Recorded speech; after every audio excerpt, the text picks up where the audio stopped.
الحمد للہ رب العالمین والصلاة والسلام علی رسولنا و نبینا محمد وعلی آلہ وصحبہ اجمعین ومن تبعهم بإحسان إلى يوم الدین اما بعد فاعوذ باللہ من الشیطان الرجیم بسم اللہ الرحمن الرحیم قل یا ایہا الناس قد جاءکم الحق من ربکم فمن اهتدى فإنما يهتدي لنفسه ومن ضل فإنما يذل عليها وما أنا عليكم بوكيل واتبع ما يوحى إليك واصبر حتى يحكم الله وهو خير الحاكمين۔ یہ دونوں آیتیں سورہ یونس کی آخری دو آیتیں ہیں جو آپ کے سامنے تلاوت کی گئی ہیں۔ اللہ تبارک و تعالی پہلی آیت میں قل یا ایہا الناس قد جاءکم الحق من ربکم فرماتے ہیں نبی کریم صلی اللہ علیہ وسلم کو مخاطب کر کے، اور یہ خطاب گرچہ نبی صلی اللہ علیہ وسلم کے لیے ہے لیکن اس خطاب کے عموم میں آپ کی تمام امت داخل ہے، اور یہ ایک قاعدہ ہے کہ اگر نبی صلی اللہ علیہ وسلم کے لیے کوئی خطاب ہے یا کسی شخص کے لیے خطاب ہے اور تخصیص کی کوئی دلیل موجود نہیں ہے تو اصل یہ ہے کہ اس خطاب پر تمام افراد کو محمول کیا جائے۔ لہذا قل، اے نبی کریم صلی اللہ علیہ وسلم آپ کہہ دیجئے، یعنی اے نبی کریم صلی اللہ علیہ وسلم کی امتی آپ تمام لوگ اس بات کا اظہار کیجئے اور یہ بات کہیے، یا ایھا الناس کی اے تمام لوگوں، قد جاءکم الحق من ربکم کہ تمہارے پاس تمہارے رب کی طرف سے حق پہنچ چکا ہے۔ حق سے مراد کیا ہے؟ حق سے مراد قرآن، دین اسلام ہے، جس میں توحید الہی اور رسالت محمدیہ پر ایمان لانا نہایت ہی ضروری قرار دیا گیا ہے۔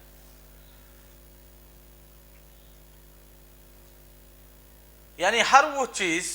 جسے شریعت نے نازل کیا ہے، چاہے وہ قرآن ہو، اللہ تبارک و تعالیٰ نے جسے نازل کیا، چاہے وہ قرآن ہو، نبی صلی اللہ علیہ وسلم کی رسالت اور نبوت ہو، اللہ تبارک و تعالیٰ کی توحید ہو، مشرکین کی تردید ہو، وہ ساری چیزیں حق ہیں۔ قد جاءکم الحق من ربکم، اے لوگو تمہارے رب کی طرف سے تمہارے پاس حق پہنچ چکا ہے۔ لہذا حق آ جانے کے بعد اب اگر کوئی شخص اس حق کی اتباع کرتا ہے تو اس کے لیے فائدہ کیا ہوگا، اور اگر کوئی شخص اس حق کی تردید کرتا ہے، اس حق سے اعراض کرتا ہے تو اس کا نقصان کیا ہوگا، اس کی وضاحت اللہ تبارک و تعالیٰ نے کی، اور یہ بتلانے کے لیے وضاحت کی کہ حق جب آ گیا ہے تم اتباع کرو گے تو تمہارا ہی فائدہ ہوگا، اور حق سے اگر اعراض کرو گے تو نقصان تمہارا ہوگا، نہ رسول کا نقصان ہوگا نہ اللہ تعالیٰ کا نقصان ہوگا، نقصان بذات خود انسان کا ہوگا۔ اسی لیے کہا فَمَنِ اهْتَدَىٰ فَإِنَّمَا يَهْتَدِي لِنَفْسِهِ، لہذا جو شخص راہ راست پر آ جائے وہ اپنے واسطے راہ راست پر آئے گا،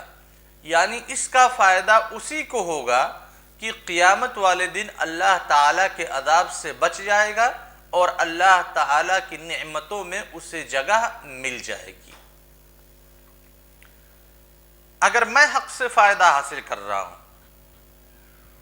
میں حق کی اتباع کر رہا ہوں، تو اس کا فائدہ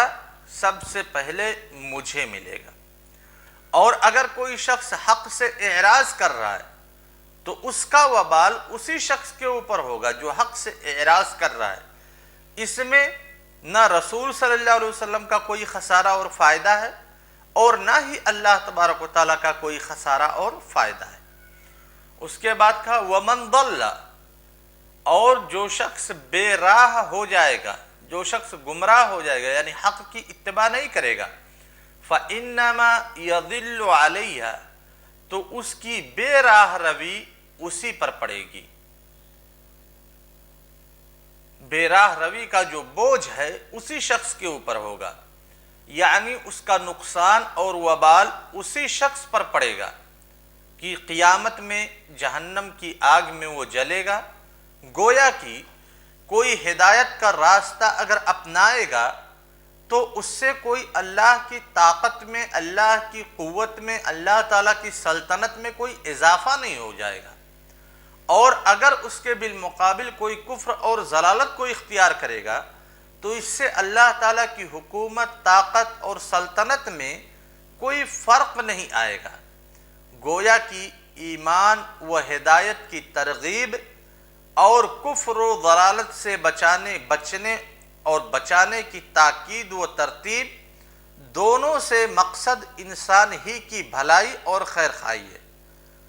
اللہ تبارک و تعالیٰ کی اپنی کوئی غرض مخفی نہیں ہے، کوئی غرض پوشیدہ نہیں ہے کہ آپ اگر ایمان لاؤ گے تو اللہ تعالیٰ کا فائدہ ہو جائے گا، آپ اگر کفر کرو گے تو اللہ تعالیٰ کا نقصان ہو جائے گا۔ اس کے بعد کہا وَمَا أَنَا عَلَيْكُمْ بِوَكِيلٍ، اور میں تم لوگوں پر مسلط نہیں کیا گیا ہوں کہ نہیں تم لوگ ایمان ہی لے کر کے آؤ، مجھے صرف حکم دیا گیا۔ نبی کریم صلی اللہ علیہ وسلم کو خطاب ہے، یا ایک داعی کے لیے خطاب ہے، ایک امام کے لیے خطاب ہے، ایک خطیب کے لیے خطاب ہے، ایک معلم کے لیے خطاب ہے کہ مجھے صرف حکم ملا ہے تم تک بات پہنچانے کی۔ میں اپنی مسئولیت کو سمجھ رہا ہوں، اپنی ذمہ داری کو سمجھ رہا ہوں، تم تک بات پہنچا دے رہا ہوں۔ میری یہ ذمہ داری نہیں کہ تم کو راہ راست پر لے کر چلاؤں، میری یہ ذمہ داری نہیں کہ تم کو کفر و ضلالت سے بچا ہی لوں۔ اگر میری یہ ذمہ داری ہوتی کہ میں تم کو راہ راست پہ ہی لے آؤں، بے راہ روی سے روک لوں، اور ایسی پوزیشن میں تم لوگ اگر راہ راست پہ نہیں آتے، بے راہ روی سے اگر تم لوگ اجتناب نہیں کرتے، تب پھر خسارہ میرا ہوگا۔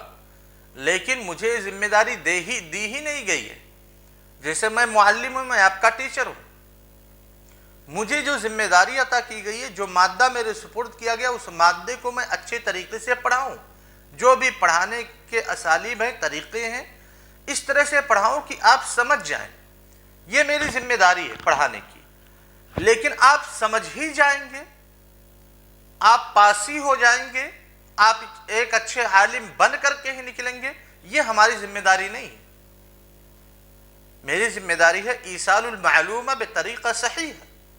معلومہ کو، جانکاری کو صحیح طریقے سے آپ کے پاس پہنچا دینا۔ اب آپ کی ذمہ داری ہے اس کو فیڈ کرنا، اس کو محفوظ کرنا، اور اس کو اپنی عملی زندگی میں لانا۔ اگر آپ اس کو فیڈ نہیں کرتے، محفوظ نہیں کرتے، سیو نہیں کرتے ہیں، یاد نہیں کرتے ہیں، اور پھر آپ ناکام ہو جاتے ہیں، تو اس میں میرا کوئی خسارہ نہیں ہوگا۔ اگر مجھے ذمہ داری دی گئی ہوتی کہ فلاں شخص جس کو آپ پڑھا رہے ہیں، مثال کے طور پر احسن جمیل صاحب کو ایک اچھا عالم بنانا، یہ آپ کی ذمہ داری ہے، اگر مجھے ذمہ داری دی گئی ہوتی، اور احسن جمیل صاحب اگر اچھے عالم نہ بنتے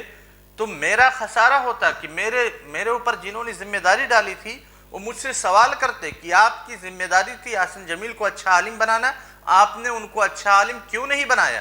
آپ اس کا جواب دیجئے۔ مجھ سے مناقشہ ہوتا،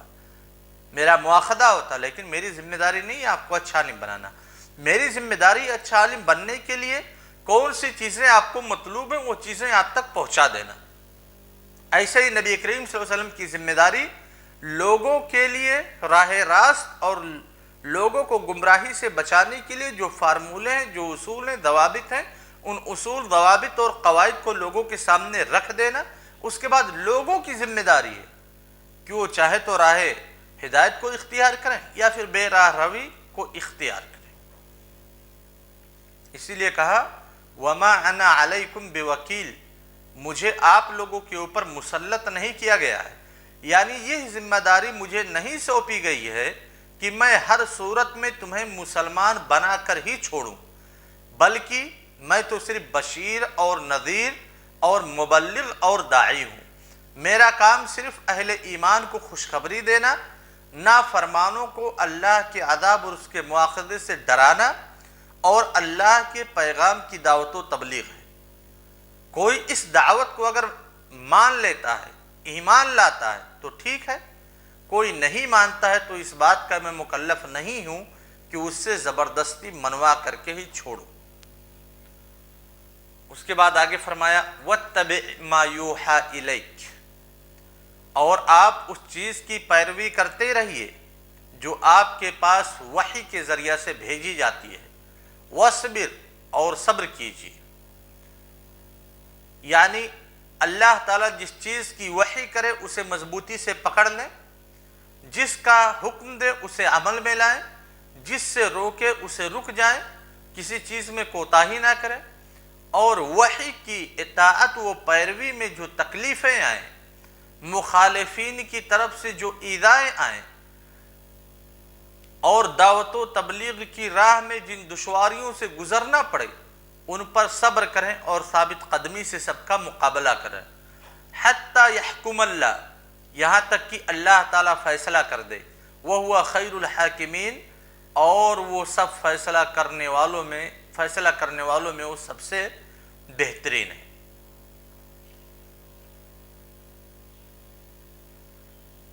یہ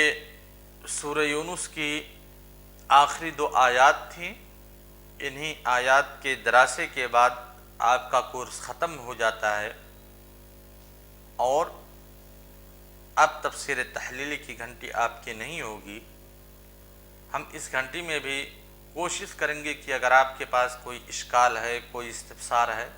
تو آپ پوچھ سکیں، معلوم کر سکیں، اور گزارش یہ ہے کہ جو گھنٹی آپ کو خالی مل رہی ہے اس گھنٹی کو غنیمت سمجھیے، اور اس گھنٹی میں آپ اپنے اس کتاب کی تیاری کیجیے۔ والسلام علیکم ورحمۃ اللہ وبرکاتہ۔